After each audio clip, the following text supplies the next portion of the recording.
Hello, it's Davey Mooney coming to you from the University of North Texas, where I run the jazz guitar program. I'm a Benedetto artist, Sunnyside Records artist, and the word, y'all. It's what is it? January 7th today. This is coming out January 17th, but you can pre-order. I'll have a link in the description or nearby where you can find a place to pre-order the new record from Sunnyside. Me and Ko Omura, my buddy, drummer.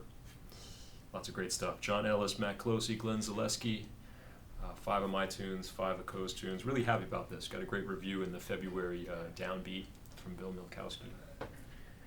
And my other Sunnyside records, way back. I feel like the last 2 are my favorite in terms of my own performance. So you can check out those and the rest of them. Got a couple Mel Bay books, and I think the phrasing book is done. We'll see. I had to make a few little corrections and rethink a couple things after I first submitted it, but I think it's better now. And let's see what else. It's early January, getting ready to start spring 2025 semester. I'm back from sabbatical. Got to get back into teaching shape. It'll probably take me a few weeks. You know, it's like riding a bicycle, like riding a unicycle. But let's see what else. Yeah, not too much. Other than I wanted to talk about the tune Tones for Joan's Bones, great Chick Corea song. And I've got a lot of history with this tune because I was down in Brazil over the holiday, and I found in my wife's parents' apartment some cassette tapes that I guess I had made for my wife Angela. You know, back in the day we used to make tapes. You would dub tapes for, you know, if you liked somebody or even a friend, you know, like check out this music. You'd make a mixtape of different stuff, or you'd, you know, dub them the whole album. And yeah, I found these, were they 90 minutes or 120 minutes? I don't know, but they had like a record on each side. So one was like, so a lot of Bill Evans stuff, like Everybody Digs Bill Evans, and on one side, Intermodulation on the other side, Moonbeams on one side, Billy Strayhorn, The Peaceful Side, on the other side of the tape. And then one of them, I have to confess, I had put my senior recital from UNT, which I believe must have been in the fall of 2000. My gosh, with my buddy Scott Trayer. We did our recitals together. It's funny because I go to so many of them here now, and I supervise, you know, my guitar players when they're seniors. But on the reason I'm mentioning all this is the first song that I did on that recital was Tones for Joan's Bones, back in the fall of 2000. So you can do the math of how long ago that's been. And I was listening to it a little bit, you know, I didn't want to, it's kind of weird to hear yourself 25 years ago. But yeah, it was interesting, you know, it sounded pretty good. Like I had a concept. It's funny because I listened back to that and I'm like, yeah, you had a concept going on. And then the years kind of chew you up and spit you out, you know, and the concept gets kind of lost. And I feel like I'm starting to get back to it a little bit. Hopefully it's a little better. But funny too, you know, I hear so much of the Steve Masakowski influence, especially back then when I was, 19 or 20. I guess I turned 20. And, you know, because he recorded this song on the album Friends, I believe in the mid-'80s. And so it's funny, I sound a lot like him, but then I can hear myself trying to go beyond what he does, and that's kind of where I get in trouble, because I didn't have enough together of my own thing. So you hear like, oh, it sounds like Steve, and then it's like, well, what are you doing there? And I remember, even though it's 25 years, just sort of trying to get outside of, you know, you have a mentor or someone that you're copying, and hopefully you want to add a little bit of yourself. But it's tricky, right? Because oftentimes the people that we're copying have a really clear concept of the music and how to present themselves. And so, and as a 20-year-old, few of us do ourselves. So anyway, I just thought that was interesting. And I started thinking about what a great song this is. A Chick Corea tune, I believe he recorded it in 1966, according to Wikipedia. There was a record called Tones for Joan's Bones that I think came out a couple of years after that with Steve Swallow, Joe Chambers maybe on drums, I think. And then also there's a Blue Mitchell record called Boss Horn, which is funny. I don't know what's up with the word boss. You got boss guitar, you got a lot of boss stuff going on, because it's a 60s thing. the Blue Mitchell record's really cool with the horn arrangements, and he does, I think it's the same year with Chick on piano, and that's really nice. And then, of course, the Masakowski version, which is where I first heard the song, with Rick Margitza and Bill Huntington and Herlin Riley and I believe Michael Polera on that. Ellis Marsalis is on some tunes on that record. But just a great song. It's really interesting, you know, because I knew the Steve version, he doesn't do the intro. There's this sort of like halftime intro, you know, or, like an E minor 9, and then kind of an E minor 7 flat 5, and then he goes into the song. Kind of interesting. It almost reminds me of some of the Wayne Shorter intros to tunes like on Speak No Evil, where you're like, the tune doesn't seem to have that much to do with the intro, and then it never comes back to the intro. But it's a really cool song. So the way I learned it, and I've been listening to not every version, I found there's an Ahmad Jamal version with Gary Burton, and it's really interesting, from the 80s. Really fast. You wouldn't think that. But basically you've got D major with this melody,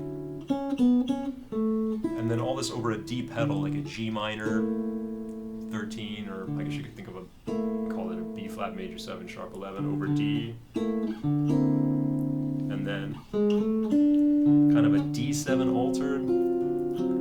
And I hear on the Chick version, he stays on this D7. A lot of other versions will go from D7 to then F7 to B flat major.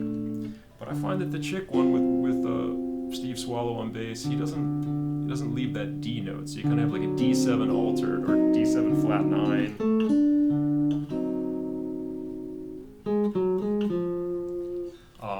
And then sorry.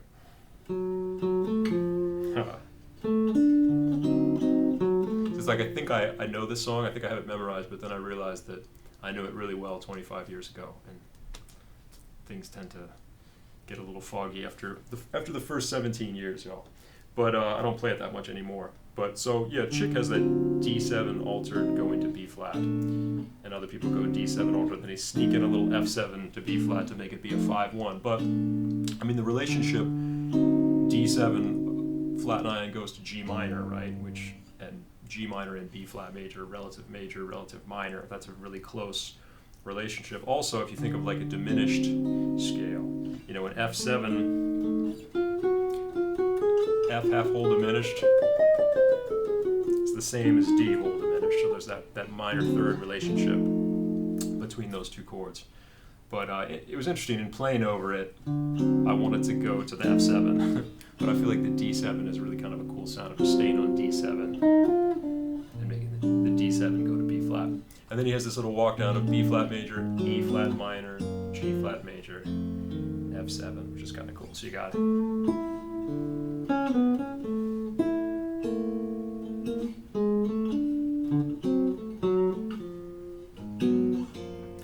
then B flat minor 7 flat 5. Remember the melody.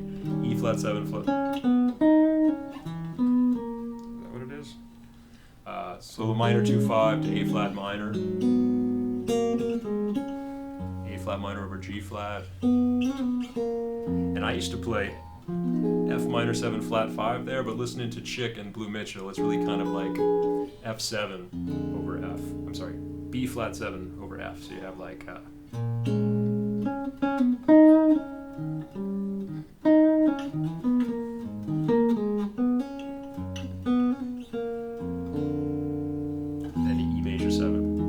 rather than just like a 2/5, rather than F minor 7 flat 5 to E major, because then it resolves to E flat major, to have like a B7 flat 9 over F, or F diminished. And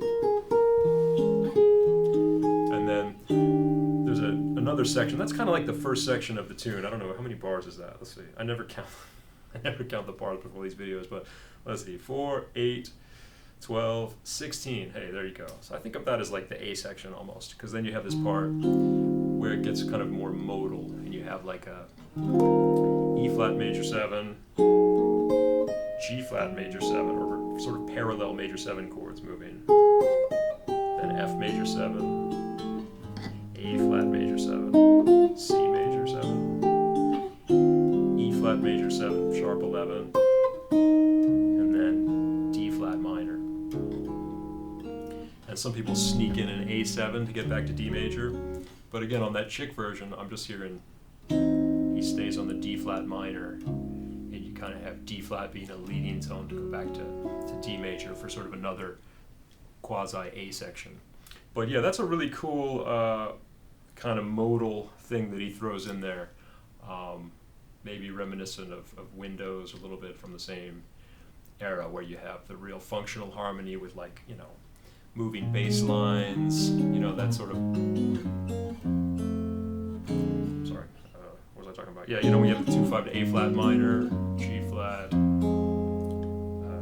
B flat 7 over F, very tonal functional harmony, and then this more sort of whimsical modal part.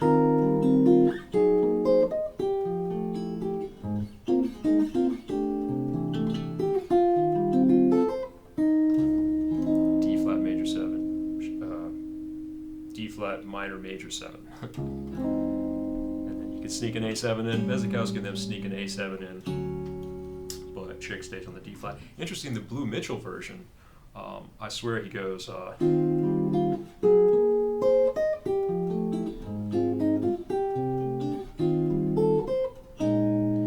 a B flat minor 11 there instead of D flat minor. So that's pretty interesting. Didn't hear that anywhere else. But I guess maybe you could think of it as maybe it's a B flat minor 7 flat 5, and so it's kind of the same harmony. Although I don't really hear any kind of flat 5 going on. But it's always variations, y'all. Then another A section, right? You got D major 7. I'll screw up this melody.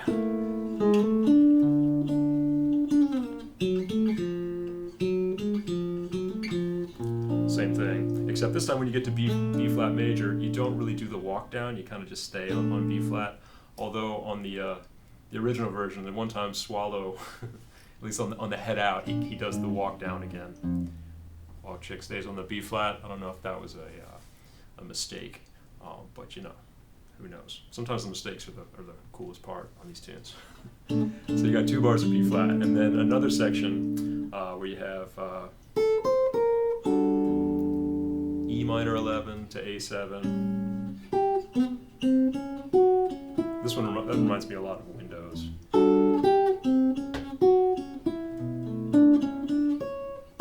Wait, I'm getting confused. I haven't played this melody. Yeah, so it's E minor 11, A7, E minor, maybe A7 with the A sharp diminished, leading tone to B minor, to E7, and then this kind of cool.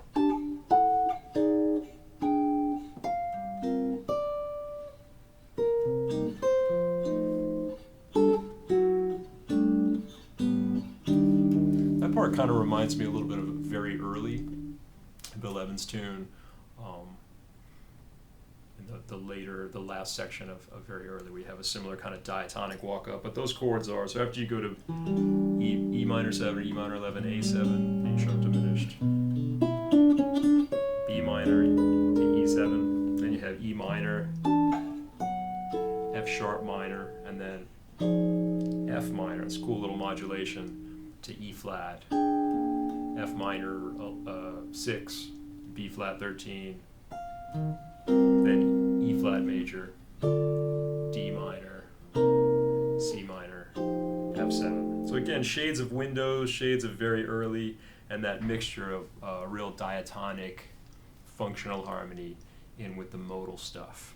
And then the last part, E minor 7, F sharp minor 7, G major 7, just going up that, really the D major scale, A7, and then A9, E flat major 7. And again, I never count the bars, y'all, I'm sorry. So let's see, I think it's an even number of bars. 4, 8, 1, 2, 3, 4, 5, 6, 7, 8, 9, 10, 11, 12. Okay, so the last part, it's like a little coda. You have, the last section is 12 bars instead of 8 bars. So it's kind of like 16, kind of an A section, or you could divide it like A, B, C, A, D, maybe, you know, a 16-bar section-ish, or an 8-bar, 2 8-bar sections. Then the modal section in the middle, it's 8 bars. And then 8-bar section that's kind of like the first part, but you don't have, when you get to B flat, you don't descend really, unless you're Steve Swallow. And then this last part, which really the character kind of changes.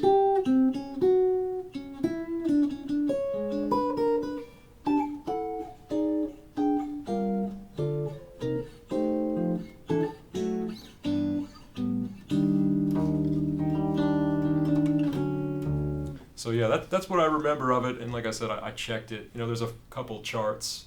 It's in the original real book. You know, I get nostalgic about that.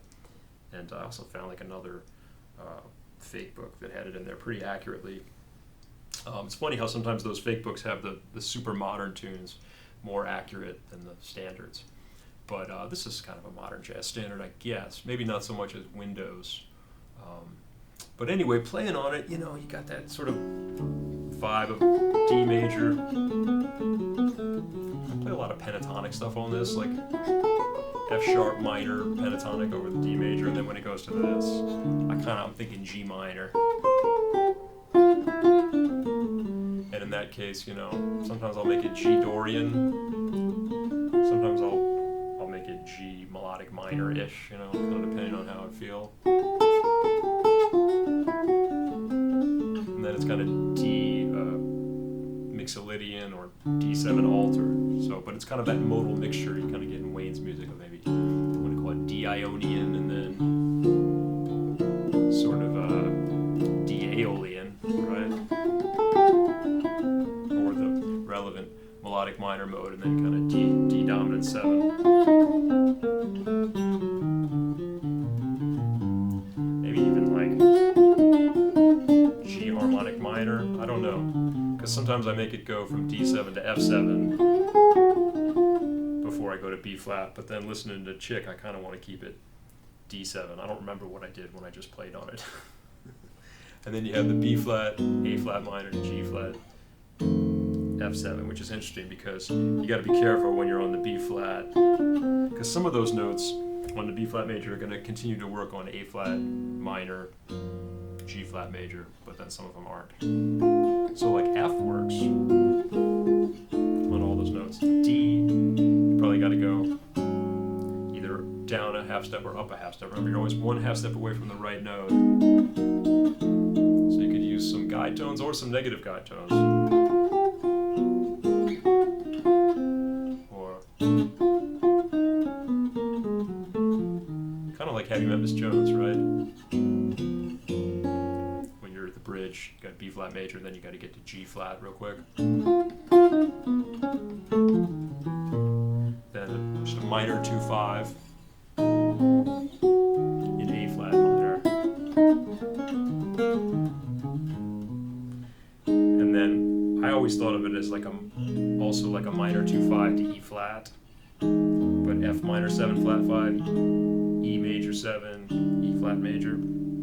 But I think that chord is really like a B flat 7, so I don't know if I ever play that because I have it in my muscle memory and whatever my 25-year-old memory of playing this tune a lot, that it's an F minor 7 flat 5 there. But if you have,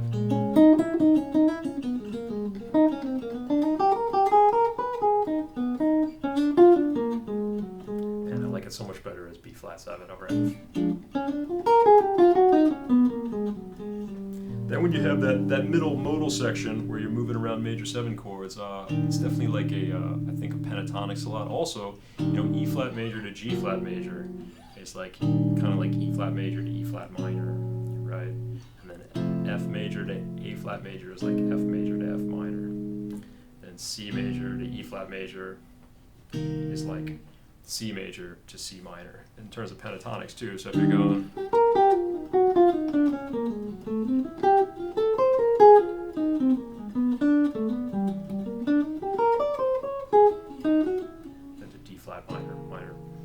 major 7 or just D flat minor.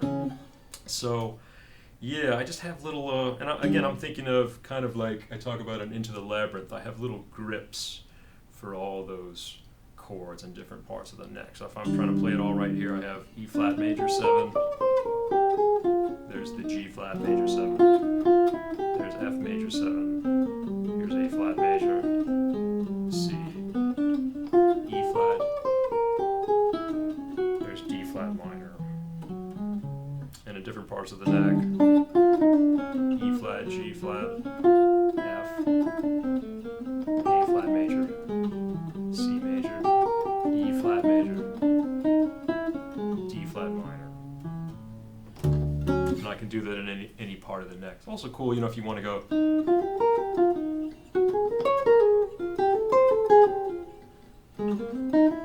Just play like little major pentatonics on each chord. I won't tell anyone if you do that. That's cool.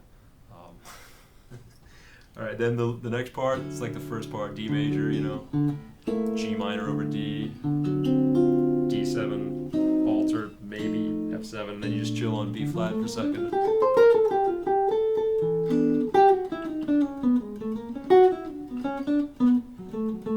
Just real kind of like a standard for a second, right? E minor, A7, B minor, E7, very functional.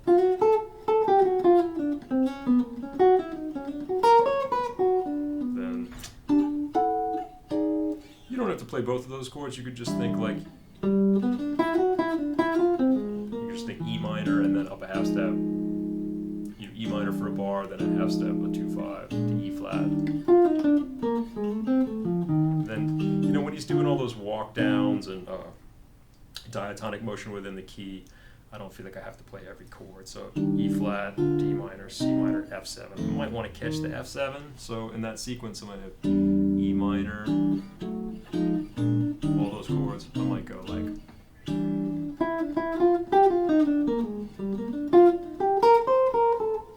catch like an A natural to catch the F7, and then same thing, E minor. Rather than going E minor, F sharp minor, G major, A7, E flat, I might just play E minor, A7, E flat.